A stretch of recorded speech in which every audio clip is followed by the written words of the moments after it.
Good evening, ladies and gentlemen. Before we begin tonight, I just wanted to draw attention to something that I have up here on my desk.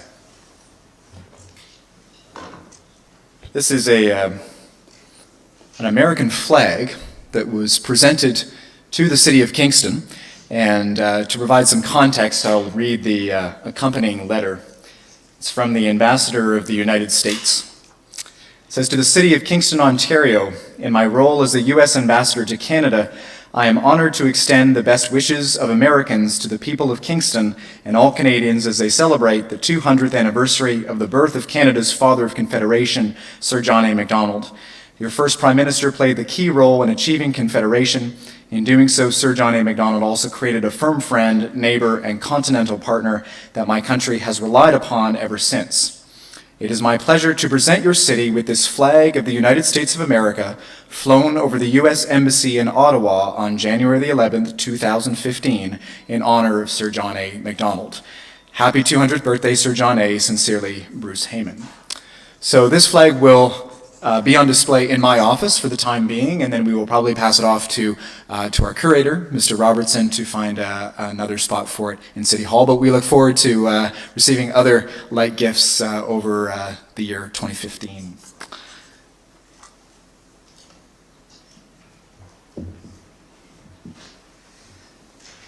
All right, so we were in Committee of the Whole closed session. So, Mr. Clerk, I'll ask for a motion. This is moved by Councillor Neal, second by Councillor Bohm. The Council rise from Committee of the Whole closed meeting that the rules of bylaw 2010-1 be waived and that the chair report.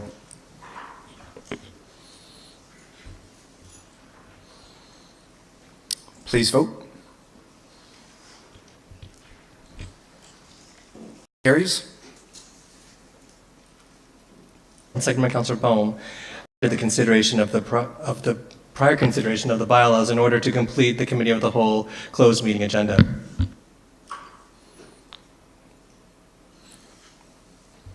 Please vote.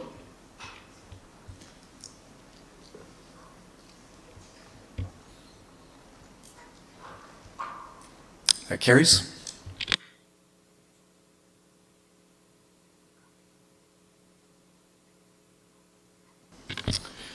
Just to make everyone aware, as noted on our addeds tonight, the second item that was listed under our closed meeting, which was the discussion of the OMB appeal for the casino, was postponed to a later meeting.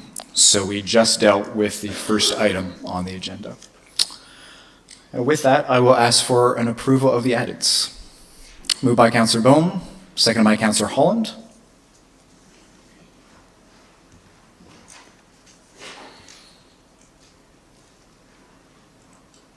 Please vote. And that, Councillor Bohm. Page 28, report number 13, and Clause E, report number. Thank you, Your Worship. Thank you. Is there anyone else that has a disclosure of pecuniary interest? Okay, seeing none. We have no presentations tonight, but we do have a number of delegations. So is Yana Marakova, who will appear before council appointment to city committees. Good evening. Regarding eligibility for appointment to city committees, and we'll start with my own story. I'm a German husband who studied at Queen's, a PhD program. I myself have 2 degrees in law from a Czech and an English university. I have worked in human rights as a government official and as a member of an international NGO based in Europe.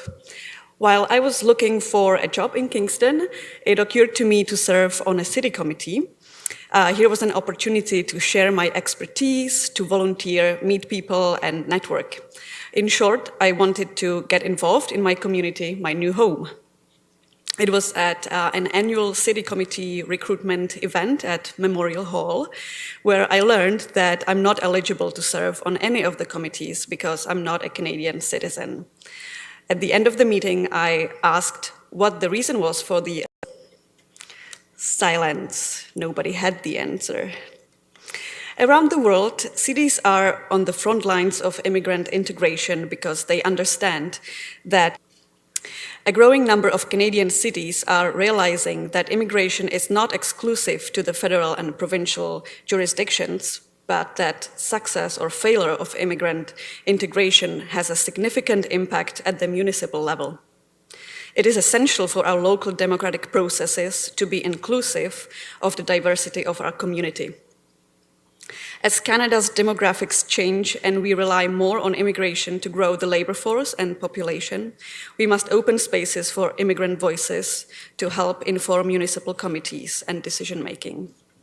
The website of the City of Kingston says, the city encourages and enjoys committee participation by interested and informed citizens. Imagine how much more beneficial it would be if the city encouraged participation by other residents of Kingston who are not less interested or informed just because they are not Canadian citizens. By engaging immigrants, the city could utilize their expertise and learn about different and innovative ways in which other communities are changing their local infrastructure systems and community health. The benefits for immigrants to serve on municipal committees are obvious. For many newcomers entering the Canadian job market, being able to network with people in their field of interest, occupation, or study is critical to finding employment, and it also deepens their social integration.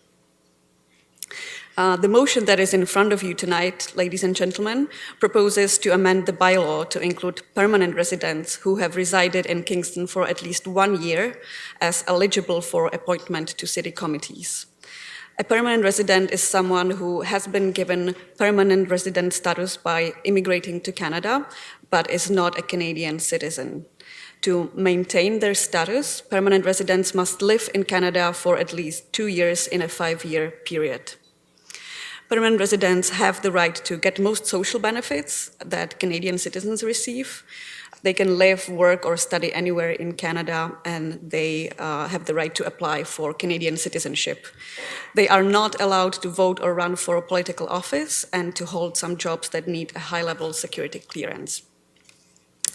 Lastly, I would like to make a reference to 2 important local strategic documents that speak to advancing greater inclusion of newcomers.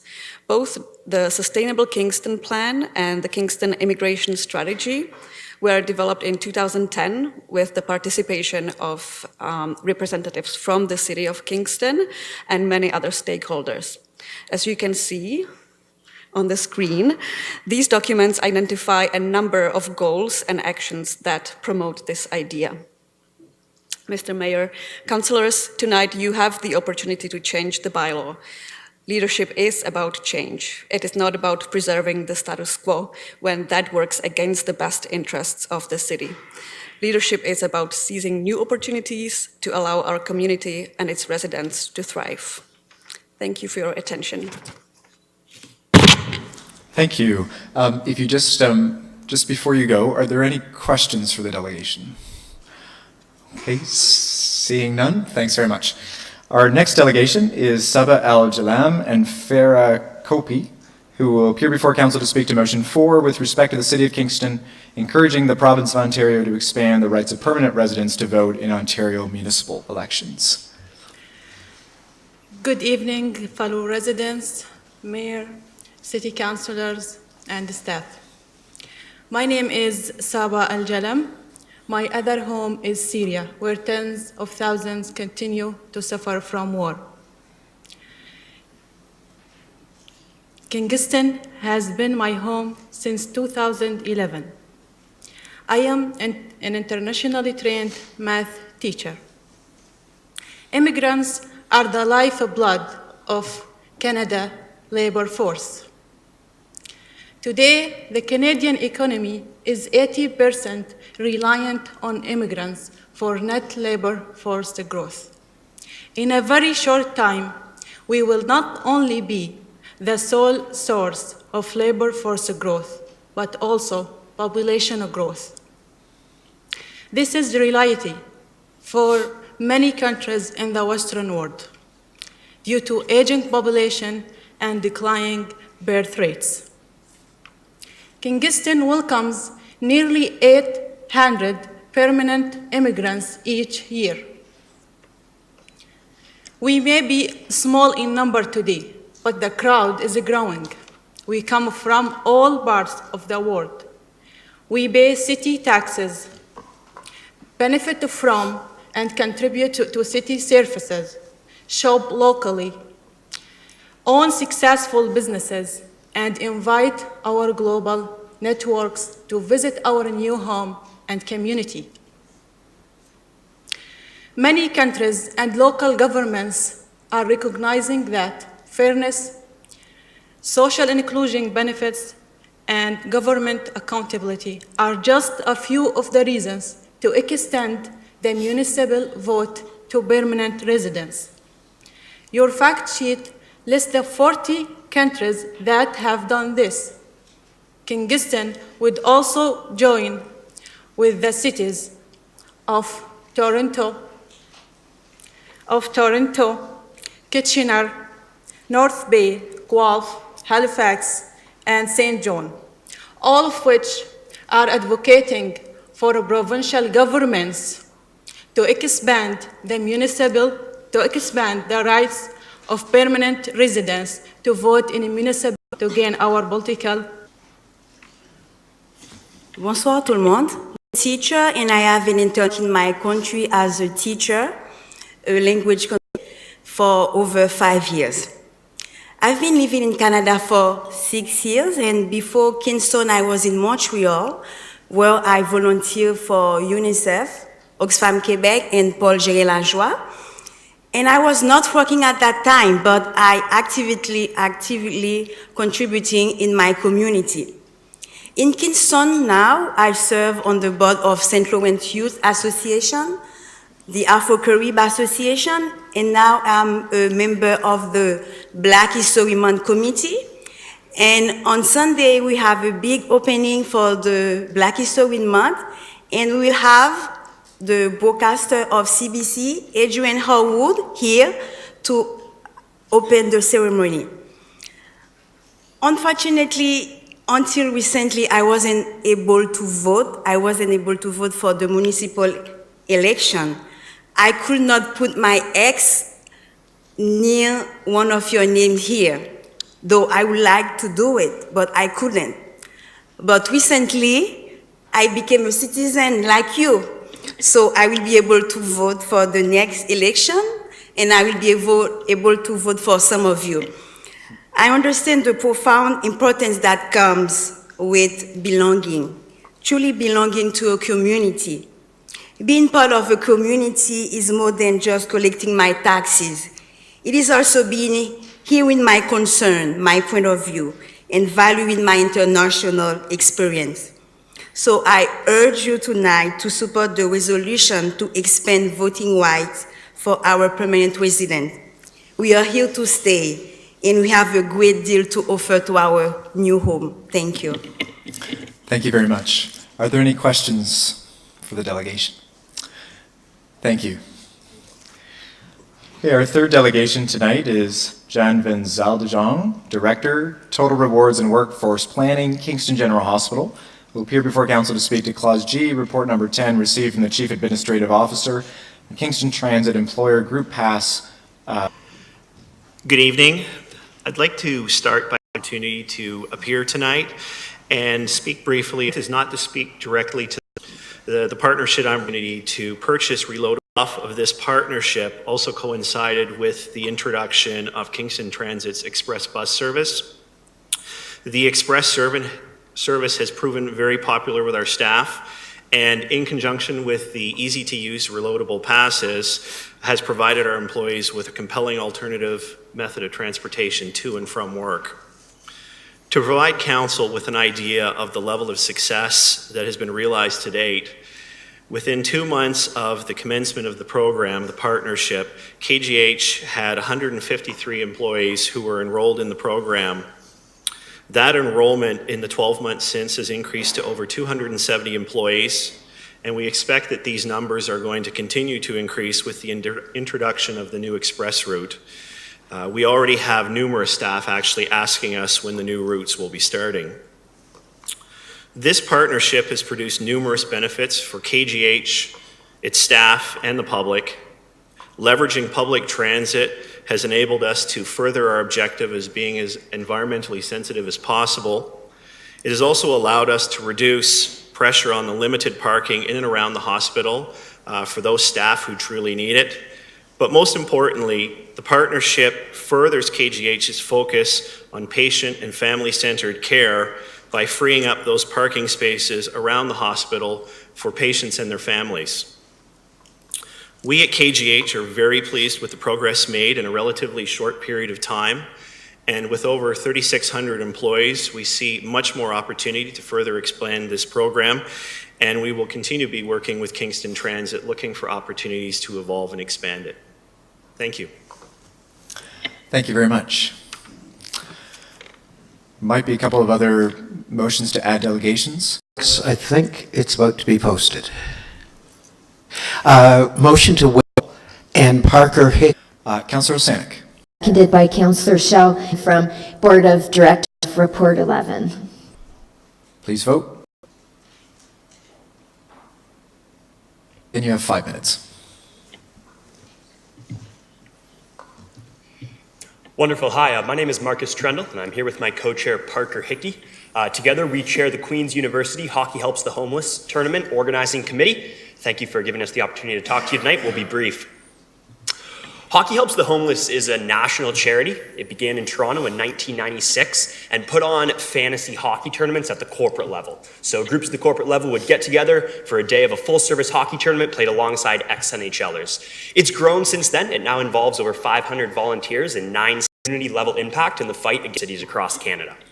Helping homeless youth when we set about starting this tournament here at Queen's Part in the tournament, and it was great here in Kingston. Last on their end, and it was doing to continue the at-risk members of our community. At our event at the Invista Center, $1 of that away to charities at universities across Canada. So this year we're going to 17, a lot of time left to go, most of the donation costs. This year it's almost $4,300. Nice. We would like to make sure you guys all know Pro Kids. Thank you. One of the great, but also from the charitable side of things, if you did notice there, every player see great involvement from everyone, which makes it awesome. Are there any questions? With your arrhythmia. And from that, we would have to pay this for that. And in talking with Commissioner Hurdle and Councillor Neal, donation to the Pro Kids program.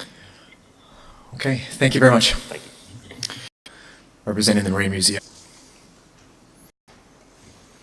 Opportunity to address you. Aware of the... I watched a marvelous... That is the question. How the rest of that community has been asking itself a museum site in Canada. Museum and waterfront is... Not only are we in the right direction, and we're asking disclosure agreement. Status of the site, I don't know. Lastly, the city does have to evacuate the site. Do we want to sustainable city? Do we want to be? Okay, moving on, we have no motions of congratulations. Motions of congratulations move on being sworn in as the 25th of the Royal Canadian Geostate to make Canada better known. Time business owner in Kingston, and will be. Our thoughts are with Gord and his family. Received from the Chief Administrator. My Councillor Allen, that report number 2. So I'll just note from the that wishes to G, please. Special Waste Services Agreement was sent, and item C.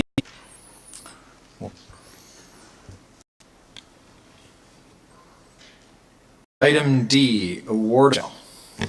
Thank you. We get a report on pickup truck, and so I did inquire people who picked up at council item. Yeah, through you, Your Worship, get authority that's granted because we did not get 3 submissions, but council document you would use.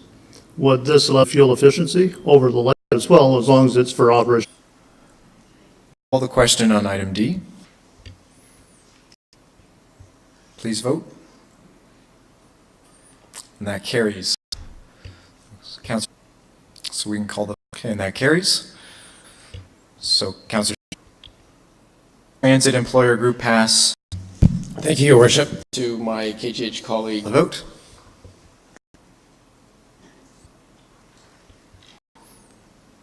Report number 11 received from the Chief. Councillor Turner, seconded by Councillor Hutchinson, adopted. So options 2, Public Works and Government Services.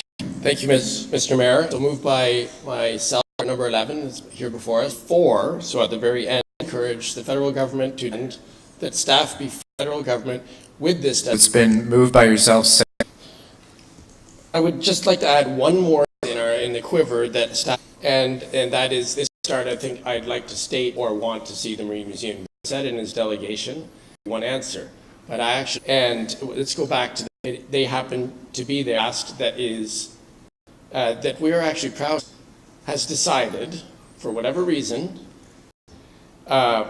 gives us an opportunity to get. We don't know. We're not getting a lot of Ottawa to sit up. Is actually the history of the precedent has been set by the federal, and it might be yet a Washington that allows for, if successful, site which it already is successful, we and the shipyard whose cornerstone was laid by Sir John A. Macdonald fight victoriously.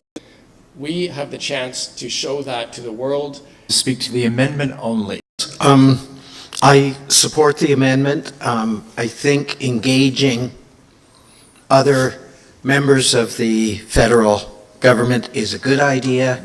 We seem to have various ministries acting in various ways when it comes to property. We have correctional services who aren't known as being the most progressive of organizations, but they respect and honor the heritage aspect of property that they're looking to divest. The Kingston Penitentiary to remediating that have different ways when it perhaps they may very well.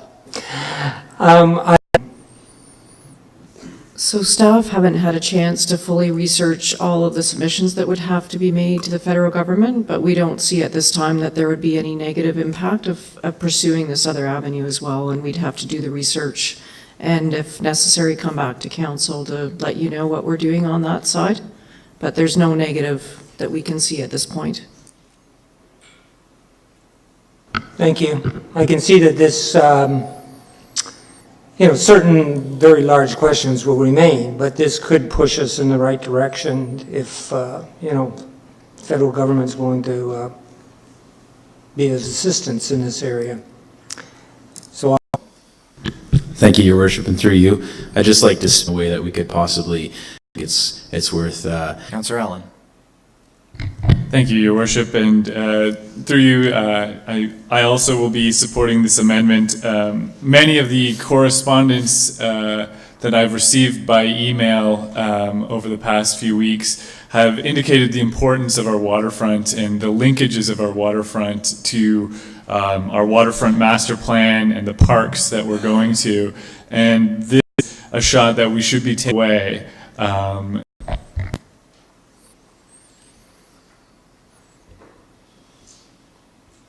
Please vote.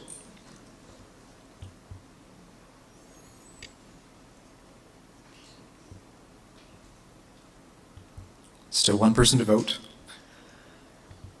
And that carries unanimously. So we're now to the motion as amended. So Councillor Stroud, you've already spoken. Is there anybody else that wishes to speak to the main motion? Councillor Holland.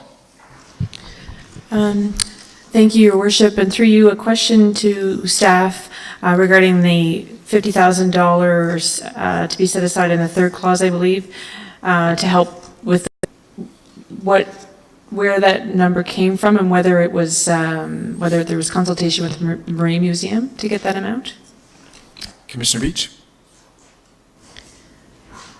So the funding that's suggested in the report is to do moving costs per se. It's to prepare a plan where we would work with the Marine Museum and identify a plan if they had to move with 120 days notice, which they currently have on their lease, of how we would do that. So we would work with the Marine Museum to do that. The number was an estimate of what we thought. We had looked at another museum that we had offered from council to provide some emergency funding. And if more money was required, we'd have to come back to council. Thank you. Thank you. Deputy Mayor, will you take the chair? I will, and I recognize you. Thank you. In my opinion, this recommendation reflects a lot of the behind-the-scenes work that has been happening over the last number of weeks to try to find a way forward on this file. I think that what we have here is a definition of what is doable, what is possible for the city. And there are a lot of actions here, from everything from working with private sector developers to try to find a way forward on this file, to being willing to put money aside to help the Marine Museum move if it comes to that, and then finally to petitioning the federal government to come to the table to help. At the end of the day, this is their property.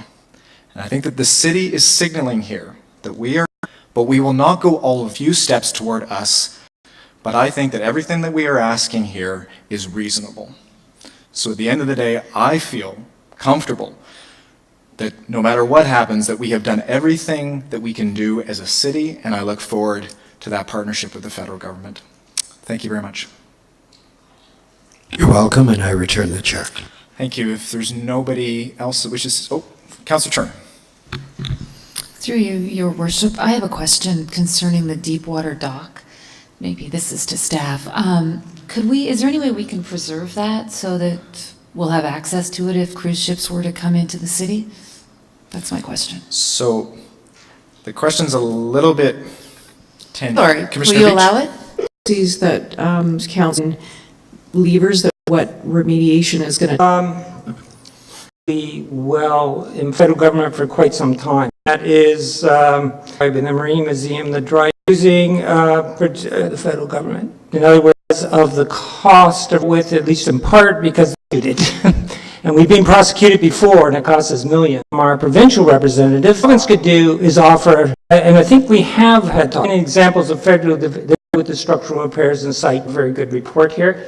Also rejected the city's request to undertake by a development partner. So, on the federal property sale, if the Marine Museum cannot pay the price, you can draw your own conclusions from that. In a position to do something constructive, where we're to keep this site and have the museum on it, as I think, almost can't think of anybody on this council that doesn't want that. And they are in this since John A. MacDonald in 1890. And the only other thing I would add is the numbers out there, 19 to 22 million. People should reflect on the idea that we know that's a number, it's a very preliminary number, and we know we don't have all the information. When I'm talking to people, I just say, draw your own conclusions about the cost. Thank you, and I will vote for this because still think we should be able to make a deal. Thank you. Thank you. Councillor Neal. Yes, just very briefly, very quickly. The one item that I believe Councillor Hutchison left off his list, but I've heard lots of calls about, and that's why we aren't able to share all of the information. And I just want to repeat that we have requested from the federal that they've made available to the city, but that was made available with a gag order. And they have refused to lift that condition. So, yes, we have a certain amount of information that we've made public because we've paid for some information and reports, but the full breadth of the information by the federal government, by them. Thank you. Thank you. Is there anybody else that